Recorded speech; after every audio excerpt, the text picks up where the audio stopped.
Pendeta Sabuin, nama saya Panogari Simatupang. Saya baca di dalam ayat Alkitab Imamat pasal 3 ayat 16.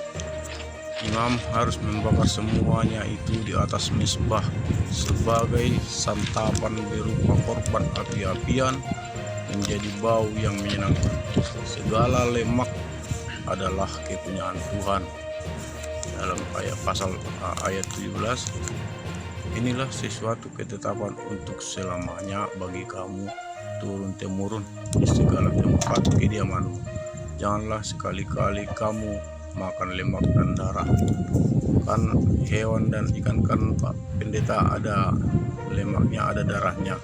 Jadi yang dimaksud di sini Pak Pendeta, lemak dan darah itu saya kurang ngerti lah. Tolong Pak Pendeta menjelaskan.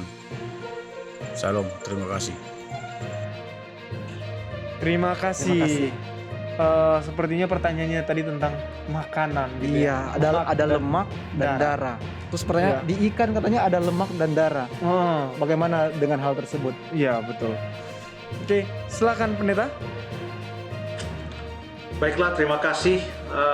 Shalom, Horas, Saudara Panogar Simatupang. Terima kasih untuk pertanyaan yang dikirimkan melalui video. Saya ingat ini sudah yang kedua ya. Jadi di dalam Imamat pasal yang ketiga dituliskan di sana tentang aturan-aturan bagaimana mempersiapkan korban keselamatan. Dan dari korban keselamatan itu bahagian-bahagian manakah yang harus dipersembahkan.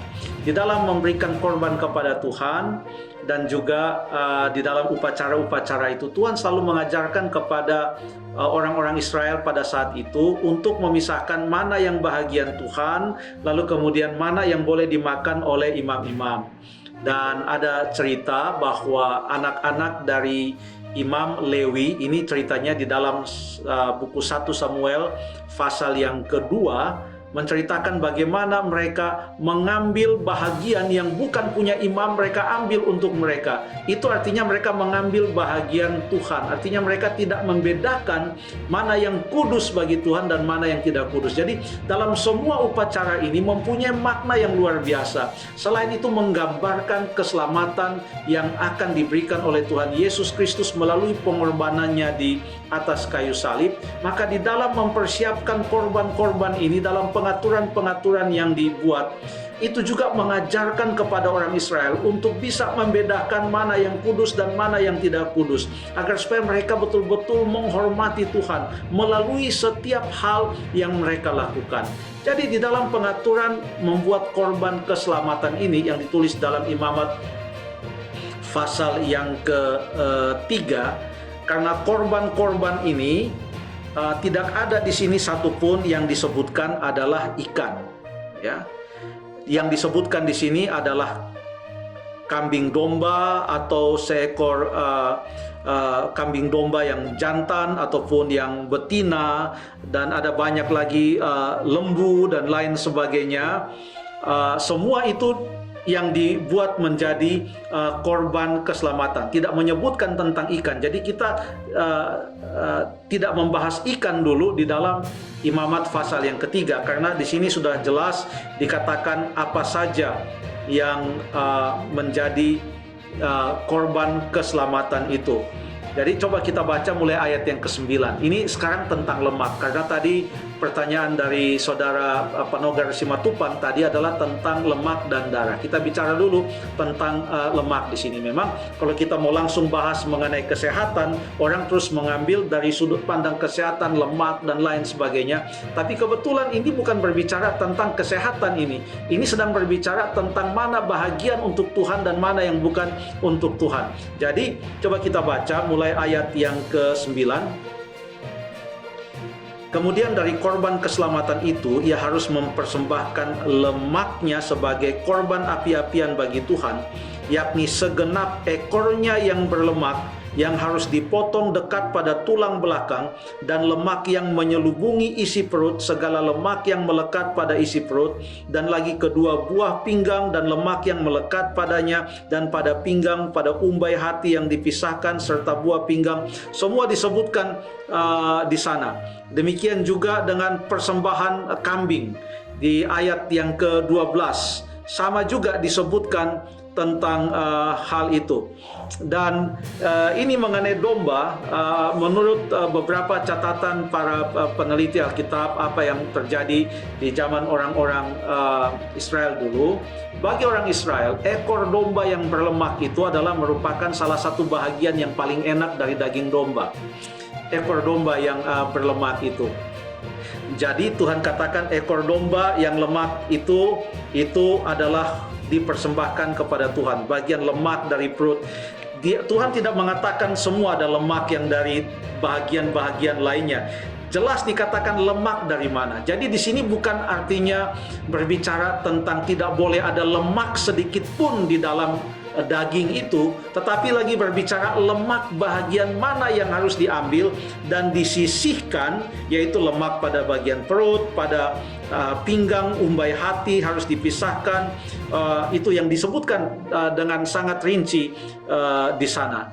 Jadi pada waktu Tuhan katakan dalam ayat yang ke-16, imam harus membakar semuanya itu di atas mezbah. Semuanya ini adalah semua apa? Mulai ayat 15 dikatakan, dan lagi kedua buah pinggang dan lemak yang melekat padanya, pada pinggang, umbai hati, dan semuanya tentang lemak. Jadi waktu bicara tentang waktu ayat 16 berbicara tentang imam harus membakar semuanya itu di atas api-apian menjadi bau yang menyenangkan, segala lemak adalah kepunyaan Tuhan. Sedang berbicara tentang bahagian yang terbaik dari lembu atau kambing, domba, jantan atau betina yang dipersembahkan sebagai korban keselamatan. Bahagian yang terbaik itu berikan kepada Tuhan. Itu adalah tentang lemak.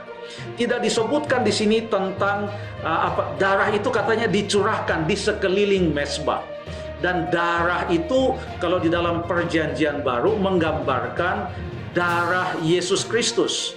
Jadi sekarang ada perbedaan pembahasan mengenai lemak dengan darah, karena darah itu menggambarkan kehidupan, ya. Darah itu menggambarkan kehidupan. Dan sebelum kita datang nanti mungkin 1-2 ayat di perjanjian baru, untuk darah ini akan lebih banyak dibahas di dalam kitab Imamat juga, tapi pasal yang ke-17. Coba kita lihat Imamat pasal yang ke-17. Kita baca ayat yang ke-10 mulai. Setiap orang dari bangsa Israel dan dari orang asing yang tinggal di tengah-tengah mereka, yang makan darah apapun juga, aku sendiri akan menentang dia dan melenyapkan dia dari tengah-tengah bangsanya. Jadi apa yang dimaksud dengan tidak boleh makan darah? Ayat 11, Imamat 17, karena nyawa makhluk ada di dalam darahnya, dan aku telah memberi darah itu kepadamu di atas mezbah untuk mengadakan pendamaian bagi nyawamu. Pendamaian ini menggambarkan pekerjaan Yesus sebagai juru selamat yang reconcile, mendamaikan manusia dan Allah. Karena darah mengadakan pendamaian dengan perantaraan nyawa, ya. Lalu dikatakan ayat 12, itulah sebabnya aku berfirman kepada orang Israel, seorang pun di antaramu janganlah makan darah. Demikian juga orang asing yang tinggal di tengah-tengahmu tidak boleh makan darah. Jadi yang dimaksudkan dengan tidak boleh makan darah sekarang diterangkan dalam ayat 13. Ini katanya, setiap orang dari orang Israel dan dari orang asing yang tinggal di tengah-tengahmu. Ayat ini saya senang sekali. Yang menangkap dalam perburuan, jadi waktu berburu, lalu menangkap katanya seekor binatang atau burung yang boleh dimakan. Wah, ini luar biasa, ditekankan. Hanya binatang atau burung yang boleh dimakan, yang mereka boleh berburu, dan itu dikatakan, maka haruslah mencurahkan darahnya lalu menimbunnya dengan tanah. Ya. Jadi tidak boleh katanya tidak dicurahkan, harus dicurahkan. Kalau ia mati dicekik, itu tidak dicurahkan darahnya, tidak boleh dimakan. Ya, itu yang diajarkan di sini. Ya, tidak boleh makan darah karena darah itu nyawa. Pada waktu ada di dalam perjanjian baru, pada waktu Yesus datang di atas dunia ini untuk mati bagi manusia, maka 1 Petrus pasal 1 menerangkan tentang darah itu, darah Yesus itu. Kita baca di dalam 1 Petrus pasal 1, kita akan baca ayat yang ke-18 dan 19. Sebab kamu tahu bahwa kamu telah ditebus dari cara hidupmu yang sia-sia, yang kamu warisi dari nenek moyangmu, itu bukan dengan barang yang fana, bukan pula dengan perak atau emas, melainkan dengan darah yang mahal, yaitu darah Kristus yang sama seperti darah anak domba yang tak bernoda dan tak bercacat. Ini dirujuk kembali ke apa yang disampaikan dalam kitab Imamat tadi tentang korban-korban yang harus dicurahkan darahnya itu. Bahkan orang Israel juga kalau makan makanan binatang yang boleh dimakan itu, maka harus juga disembelih dan dicurahkan darahnya. Nah, itu artinya mereka tidak boleh makan darah dalam arti tersebut. Tetapi bukan artinya mereka tidak boleh memakan binatang, sebab daging binatang. Sebab tadi jelas dikatakan di dalam Imamat pasal 17 ayat yang ke-13 bahwa kalau ada mereka berburu binatang atau burung yang boleh dimakan, dan sangat konsisten Alkitab. Kenapa dikatakan binatang atau burung yang boleh dimakan?